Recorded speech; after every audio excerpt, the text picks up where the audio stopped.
After maxing my level 3 skiller at the end of 2023, I've decided to start all over again by making my first ever main account that can train combat in over a decade.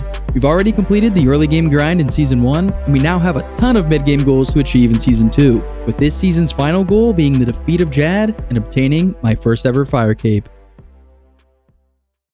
And we are starting this video off with level 96 farming. I also completely forgot in my last video to show, but I did talk about it kind of, that we now have 1600 total level on the account, which is really cool. Some plans that I have for this video is we're going to be completing some mini quests, as well as some regular quests, of course. We're going to be training some combat stats, and we're going to be marking off one of our Season 2 goals. I'm not going to be telling you guys which goal we're going to be crossing off just yet. You're going to have to stick around and see. Unless you fast forward, of course, but don't do that, that's bad. But the first thing we are going to be doing is the mini quest, His Faithful Servants. Once again, it's in the Majorat storyline. This one's supposedly very short, which is pretty uncommon in today's questing standards, but it does say that it is an experienced quest, so I'm not sure what to expect yet. Well, I was going to keep this a secret until later in the video, but apparently the mini quest, His Faithful Servants, requires you to defeat the Barrows brothers. I was gonna do that later to train some combat maybe, depending how it went, but yeah, so we're gonna be doing our very first Barrows run in the history of my life. I watched a guide on how to do it, and I'm gonna bring the inventory that they suggest. I'm gonna be buying the strange old lockpick just so that I don't have to worry about the doors. So even though it's gonna cut into my profit a little bit, hopefully it saves me some time. As I said, I've never done Barrows before in my entire life. I've only seen clips of people doing Barrows before, like Swampletics, for example. So I guess we'll see how I do. Well, here we go, guys. I am very nervous. Hey guys, I was hoping you could do me a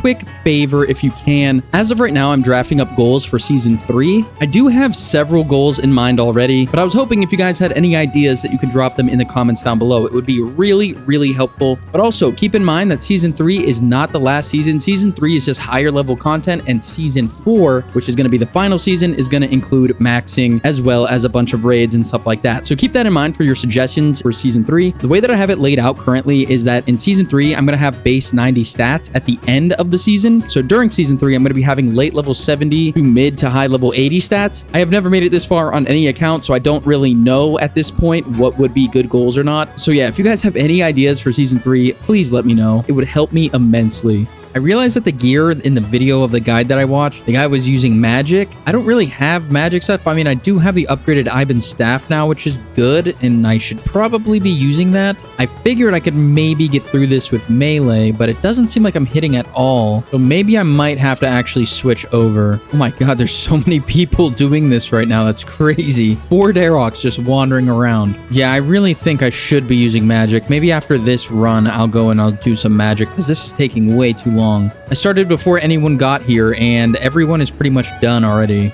Yeah, everybody beat me. There we go, our very first Barrows brother slain. And now on to the next one. All right, so this one is arms, and we're supposed to use ranged against arms. Oh, no, I guess not. So this is the hidden tunnel. Okay, looks like we're doing Carol's instead. And Carol's is going down way, way faster than Darok did. All right, now it's time for Guthans. And now on to Torag. The guide said I might not need prayer for Torag, so I'm going to try it without prayer and just eat when I need to. So I guess we'll see how often he'll hit me. All right. Now we are on to Varak. Pretty sure Varak hits through prayers anyway. I think that's his special ability. So I don't think we should be praying right now. All right. Varak has been defeated. Now let's go down into the tunnels. Oh, and there he is. All right, Arms is down. Now let's get some of our potential up so that we get some decent loot up in here. All right, and there's 100% potential. I'm not sure if you need to get a full 100%, but regardless, here is our very first Barrows kill count. Let's see what we get. What is that? A strange eye. Oh, wait, that's for the quest. Okay, I thought I got a rare item for a second. Okay, and that is 1 Barrows down out of the 100 runs that we need to complete for Season 2. And here we go. His Faithful Servants has been completed, giving us a Crypt Map, which I'm not sure what this does. Okay, I guess we'll find out later. And a Dusty Lamp. which gives 20,000 prayer XP. Very, very nice. Did that get us a level? Yes, it did. Level 66 prayer. But that's one Barrows KC down, and I'm not going to be doing more runs at this time. I will do some later in the video, though. But before we get back to Barrows, let's go do a quest, the Great Brain Robbery. I have no idea what this is, but it's a pirate quest, which is kind of cool, I guess. And who knows, maybe doing this might set me up for something during the sailing skill? I don't know. It would be so cool if you had full monk robe sets and nothing equipped, and you were able to like toggle this animation, because it's really cool. Shout out to the Quest Helper plugin for reminding me to bring watermelon seeds to plant here for one of the hard tasks in Mauritania. Whenever it becomes time, we can just harvest them and we don't need to plant them later. Alright, so it is time to fight the boss. Supposedly it's safe spottable. I don't know where the safe spot is, but I only have 3 sharks, so I guess we will find out. Oh, wow. Level 190. This guy looks cool. Maybe I could just get behind one of these pews. Oh, no, it highlights it for me. Cool. I could just stand right here. Well, this is going to be easy. But Barrelchest looks really cool. A lot of things in this game look really cool that I've never seen before. He kind of reminds me of something from like Rayman 2. The whole aesthetic of him just reminds me of that game, honestly. All right. And the Barrelchest has been defeated. Now we can go get the Barrelchest Anchor. I think I remember seeing this back in like So Solid 2K's max hit video like 15 years ago. But there we go. The Great Brain Robbery has been completed, giving us 2 quest points, 6,000 prayer XP, 3,000 crafting XP, 2,000 construction XP, a Barrelchest Anchor, a blessed lamp, and a prayer book. Now, we do have the Barrelchest Anchor, but I can't wield it. I'm not entirely sure why I can't. I probably have to repair it somehow. But let's pray over this blessed lamp, and we're going to be putting that on Slayer, of course. A nice 5,000 Slayer XP got us up to level 61 Slayer. Very cool. I don't really know what the point of this prayer book is and reciting the prayer, but I will look that up as well. Editing me here. I looked up both things. It turns out that I need to pay 230,000 GP to Smith in order to fix the Barrelchest Anchor, and the prayer book can cure poison as long as you're wearing a holy symbol, but it uses your prayer points to do so. So honestly, I don't think the prayer book is ever really worth it. Maybe it would be on an Iron Man, but not on this account. And I'm not sure if the Barrelchest Anchor is actually worth repairing at this time. So let me know in the comments if it really is. I don't know if it's useful in really any situation. But up next, we're going to be completing a quest that I started a very long time ago and never finished, and that is Fairytale Part 2. Oh wow, look at this place. I have never been anywhere in this entire game that looked anything like this. It kind of reminds me of RuneSpan in RuneScape 3, but yeah, you don't usually see stuff like this in the regular parts of the game. Let's see if I could zoom in on this orb. Yeah, look at this thing. It's so cool. So now I gotta kill a Gorak, and supposedly they could hit through prayers. I did not realize that, so it looks like we're gonna have to grab some gear. I was just kind of hoping that I could cheese my way through it with protection prayers, but I guess not. Okay, here we go. Let's throw on our gear, let's drink a potion. I thought these things would be aggressive. There are so many things in this game that I have never seen before. And the magic essence has been created. Now let's get out of here. All right, Fairy Queen, here is your magic essence. And Fairytale Part 2 has been completed, giving us 2 quest points, 3,500 Herblore XP, 2,500 Thieving XP, Fairy Ring Access, which we technically already had from starting the quest, and an Antique Lamp. I have no idea how much XP this gives, but it's going on Slayer for 2,500 Slayer XP. Okay, so the next thing I want to do is train some combat. I was going to do it at Barrows, but I mean, we're going to be using Mage at Barrows whenever we go back later in the video. But I do want to train defense. I want to get level 70 defense before we go and do more Barrows, just so I get hit less and I can actually wear any of the armor pieces that I get if need be. So let's head back to the Sulphur Naguas and let's go get 70 defense. And there is level 63 defense, level 64 defense. Guys, I have been here for a little bit of a while, not too long, but maybe about an hour or so. Just remember that we got the ectoplasmator to get prayer experience here, and I don't even have it on me. We did get 2 sulfur blades though, so that's pretty cool. They're only worth 33k each, but I mean, it's better than nothing. So after killing the Sulphur Nagua here, I'm gonna head back to the bank and I'm gonna grab my ectoplasmator. I think I might grab some actual strength gear, because even though we are consistently hitting, I did bring the proselyte just for a better prayer bonus, but I don't really think we need it. We do have unlimited prayer potions anyway, so all right, we got our new gear and we brought our ectoplasmator, and each one that we kill gives us 20 prayer XP. Not too bad. Way better than getting absolutely nothing, so I'm not gonna complain. Well, we're about to get level 65 defense, and switching my gear, I am now getting about 100,000 defense XP per hour here. Absolutely wild that this is so AFK and free, but there we go, level 65 defense. Didn't pop up. We are level 87 combat. I didn't notice that last time whenever I think we got level 64 defense. But yeah, I'm not sure what can we unlock at level 65. Oh, bandos. Oh my god, I could buy bando stuff. Oh my god, guys, should I do it? Can I even afford it? I don't know. That might actually be a good deal, though. Fighter's torso with bandos tacits? Ooh, I'm kind of liking the way that sounds. I think we should get it, guys. Can I afford it, though? That's the real question. Once I lose aggro here, I'm going to check. All right, guys. Aggro has been lost. Let's see how much bandos tacits cost. And they cost 13.3 mil. We have 20 mil in the bank. We can buy these. You know what, guys? Let's do it. But before we go and buy these things, let's turn in all of the sulfurous essence that I've gotten. We have 66, which should turn into how much? 3.3 thousand rune crafting XP. Said it before and I said it again. Even though it's not much, it's better than nothing. So my idea is we're going to buy the bandos tacits. We could always sell them back once we get to level 70 defense. So maybe just for training, we'll buy them for now. They're not buying instantly. I'm going to wait a little longer. It said that they were going for... There we go. Okay, never mind then. All right, our very first piece of bandos. Let's see how much nicer we look. Boom. I don't know. I don't know if I actually look nicer, but man, it feels good. So these give +1 prayer and +2 melee strength bonus compared to the dragon legs. Now, are the bandos boots worth it? I don't know. Okay, so I just looked it up, and the bandos boots give better prayer and defense bonus than the dragon boots do, but the dragon boots give strength bonus, which is what we need to hit higher. So, was this a good idea? We only have how much in the bank now? 6.6 mil? I don't know, but I guess we will find out later, and I could always sell these back, of course. Oh, I completely missed it because I forgot that it was a stat that we were training alongside defense. 70 hit points. We just got level 70. Absolutely beautiful. Hey, level 66 defense coming in. And we're now level 67 defense as well as 88 combat. And level 68 defense creeping in here. I want to be wined and dined at 69.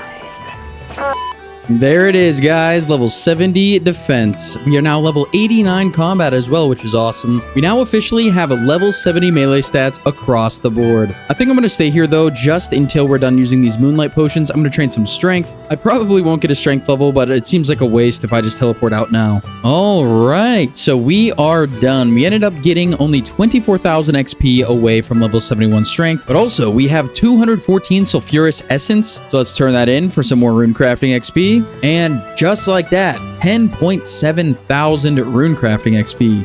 That's so nice. Also, we only need 14,000 more prayer XP until level 67 prayer, and I was getting roughly 4,000 prayer XP per hour here at the Sulphur Naguas, which doesn't sound like a lot, but if you really think about it, that's equivalent to getting like 6 random events that give you lamps, and I use them all in prayer. So even though 4,000 XP doesn't seem like a lot, if you think about it as being equivalent to getting 6 XP lamps, I think it's pretty worth it. But let's go do another quest. We're almost at 150 total quests completed, by the way, which is insane. And the quest we're going to be doing is the Path of Glouphrie. Since it's a gnome quest, I imagine that this is tied in somehow with the Monkey Madness quests, and it came out in 2023, so it is newer. So let's go get it done. Finally, guys, I didn't even remember that this was a thing, but a little mini achievement unlocked here. Because we are level 89 combat, I no longer get attacked by the jungle spiders whenever we're doing our calquat runs. Super nice, something I didn't even consider in my brain because I've been like level 3 for like the past 15 years. I forgot that you could lose aggro on things once you're double their level +1. Amazing. So now we have to kill this evil creature next to King Bullrun. It said that I had to bring earmuffs, but it doesn't say to equip them now, so we're just gonna YOLO this thing and hope that everything goes well. Oh, it's 1 hit point. Okay, never mind then. Alright, now we just gotta kill these terror birds. They attack with both range and melee, and I am praying range, so hopefully they don't hit too hard with their melee attacks. It seems like they are, though. Jeez. If I stand between them, do they only attack with melee? Let's see. I'll pray melee. Oh, now they attack with range. Interesting. I'm getting clobbered out here, though. Oh, wait. I should probably drink my super combat potion. I completely forgot about it in my inventory. All right. There we go. I'm not sure if this is all we had to do, but the terror birds have been slain. Oh, am I going to get the royal seed pod? Is that what this is from? I see PKers using this as a 1-click teleport. If I get this at the end of this quest, it's going to be so nice. But the Path of Glouphrie has been completed, giving us 2 quest points, access to the Poison Waste Dungeon. I don't know why I'd ever need to go back there, but we also got 30,000 Strength XP, 20,000 Slayer XP. That's awesome. And 5,000 Thieving and Magic XP, bringing our total quest points up to 270. Let's use these lamps. I'm really looking forward to this. There's 30,000 Strength XP, giving us level 71 Strength, which is beautiful. And are we going to get a Slayer level from this? We are not, but we are 85% of the way to level 62. All right, now let's use a thieving one, 5,000 thieving XP and 5,000 magic XP. And we didn't get a royal seed pod. I thought that for sure after seeing this guy use it, that we would be getting one. But all right, let's go do 2 more quests this video before we head back to Barrows. And the first quest that we're going to be getting out of the way is the Heart of Darkness. It came out just last year in 2024. Well, here we go. It says be ready for a fight, and I am ready. What do I pray? What do I pray? Melee, I'm assuming? I'm not gonna lie, this is kind of a cool concept. This isn't like anything I've really ever done before. I mean, this is honestly pretty easy, at least so far. I haven't really had to heal at all or heal the prince. I don't know how much more difficult these waves are gonna get, but this seems pretty simple so far.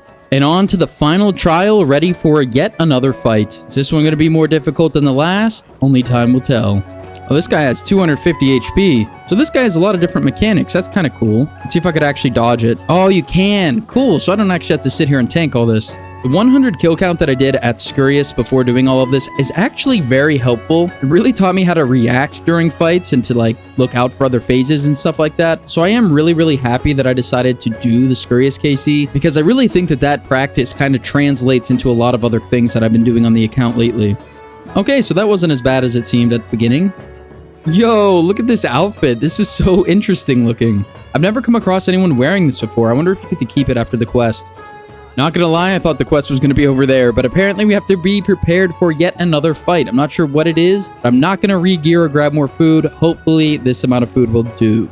So we have 4 food. It says enter the door to the west, ready for the boss. I don't know what the boss is. Let me look ahead a little bit here. Amoxliatl. I'm not sure. Protect from magic. Okay. Ice spikes appear on the floor. Move off the tile to avoid them. She may disable your prayers and shoot an icicle at you. Then you gotta turn on protect from magic. Melee to destroy the boss. Okay. It says that I should have 10 food. I only have 4. We might have to teleport out of here. I didn't watch a video on someone else doing this, so this is entirely new. I'm going based off of what the quest helper says. I just hope I don't die because I don't even remember how to get back here at this point. Oh, and I can't stand in the pools. Okay. Ooh, a lot of movement needed here. Okay, so let's go over here. Good. So then we got to attack the ice. Come on. All right, not too bad. Not too bad. All right, prayer back on. Move out of the way. Good. Yeah, as I was saying, coincidentally, just like Scurious, this is very similar kind of combat mechanics. I'm just so happy that I did Scurious so that I'm used to doing this. And all right, there we go. She has been defeated, I believe. So let's teleport back and let's complete this quest. I can't believe I did that on my first try and only eating 1 food. There we go. The Heart of Darkness has been completed, giving us 2 more quest points, access to Tapo Yauk, not sure, and 8,000 Mining, Thieving, Slayer, and Agility XP. And it brought our Slayer level up to 62, and we can now kill worms. So let's move on to the last quest of this video, and this is what I was teasing at the beginning of the video of marking something off the list, because the next quest that we are going to be doing is Lunar Diplomacy. I didn't realize this when I said it, but you need level 65 magic in order to start Lunar Diplomacy. And we were already level 64, just about halfway to level 65. So I figured instead of just going and training magic regularly, I would just do some Camelot teleports, which isn't too bad. It's about 68,000 XP an hour. But here we go. Level 65 magic has been completed, and we can now cast Water Wave and wield the Third Age Wand. Very cool. I didn't even know this was a thing. And a Dragon Hunter Wand. I didn't know that was a thing either. But now that we have all the stats for Lunar Diplomacy, let's actually go get it done this time. And after staff bashing my Drayman staff on many altars, let's smack it on the Earth altar, and we officially have a Lunar staff. But I can't wear it. I wonder if because this is made from a Drayman staff, if a Lunar staff actually acts as a Drayman staff for fairy rings. I'm not sure. I'm gonna have to check that out later. Wow, I look like an absolute unit. This staff looks so cool. I have no idea how I can see in this mask, but let's go continue on anyway. And finally, after doing all of those tests that were very long and annoying to do, cool concept but very boring, it is time to fight myself. And apparently, I'm in a safe spot. And I brought some food. Turns out we don't need it. That was insanely easy. This quest took significantly longer than I thought it was going to. It was pretty simple and pretty easy. It just was pretty long. But Lunar Diplomacy has been completed, giving us 2 quest points and 5,000 magic and runecrafting XP, as well as the Lunar Spellbook and 50 Astral Runes. So if we pray over here at this altar, we should be switching spellbooks, and there it is. Absolutely beautiful. So let's mark Lunar Diplomacy off of our Season 2 goals list, which means that we now have the entire quest section of the goals list completed. All that we have left now is getting level 75 combat stats, 100 Barrows kill count, and of course getting the Fire Cape. And it does unfortunately appear that we are not going to be completing the bonus goal of getting any pet this season, which kind of sucks, but what's cool about it is I'm able to keep that goal for the next season. So even though it's unfortunate not to be able to mark off the entirety of the list, it still is kind of fun that we're going to be able to go for it next season. But all right, as I said at the beginning of the video, we are going to be going back to Barrows, and we are going to start chipping away at our goal of 100 Barrows kill count. I imagine we're only going to do 10 or 15 runs this video, but we are going to be completing that goal in the next video. So this is going to be my new Barrows setup. We're going to be doing melee instead of range just because my melee stats are higher. And I didn't realize this the first time watching the guide, but it doesn't really matter what your gear is for using magic because their defense against magic is just so low that you're pretty much going to hit regardless. And I also watched another guide that said that we should be using air spells now because they changed the way that magic works now. And the Barrows brothers are weak to air spells. So we're going to be maging them with Wind Wave instead of using the Ivan's Blast. Oh, and I looked it up, by the way. The map thing that we got earlier allows you to actually see the mini map in Barrows, which is kind of cool. I did notice when I came down the first time that I didn't have a mini map, so it is nice to have. And Varrock has been defeated. We have 100% reward potential. Let's see what our second chest is. All right, I mean, we did get a collection log slot for the bolt racks, which is kind of cool, but nothing else of note. Okay, chest number 3, and what did we get this time? Nothing good. In the next chest, we get nothing. I just realized I forgot to hit record, but we just did our 4th Barrows chest, and we got about 26k worth of loot. Chest number 5 coming in here. Nothing yet again. Chest number 6. Chest number 7. Alrighty. And chest number 8. Oh my god. No way. A Darox plate body on our 8th Barrows KC. I don't even know what the value of all of these drops are, but I know that that is expensive. The Darox plate body on chest number 8. Oh my god. The RNG on this account is so cracked. How much is this actually worth? 771k. Oh my god. Unbelievable. So I'm getting a lot better at doing Barrows, and Wind Wave is actually crazy. It's so much better than trying to do this with melee, and I am really enjoying doing Barrows so far. And of course, getting a drop already is already really helping with my motivation. All right, chest number 9. Can we get a back-to-back? No, we cannot. And chest number 10, the last chest of this video. And what are we gonna get? No shot. A Varax Brassard. Dude, what? 2 big Barrows drops in 10 KC. Almost a back-to-back even. Okay, it's only worth 170k, but still, that is wild. What? I'm telling you guys, with getting double Scurious Spines on my 100 Scurious KC, and now already 2 Barrows pieces in just 10 Barrows KC, the RNG, man, is insane on this account. I love it. But I think that's the best place that we could possibly end this episode. In the next episode, we're going to be completing the 100 KC of Barrows. So we have 90 more chests to open in the next video. So stick around if you want to see that. And depending on how much time that takes in the next video, if we have some extra time after that, I'm going to be going for 75 base combat stats. I just want to say thank you guys so much for sticking around with this series. I get so many great comments, and I am so happy that you guys are enjoying this series so far. So be sure to like this video if you did like it. And the Fire Cape is coming up soon, so you guys better subscribe if you want to see it. But with all that being said, I hope that you enjoyed this video, and I will see you in the next one.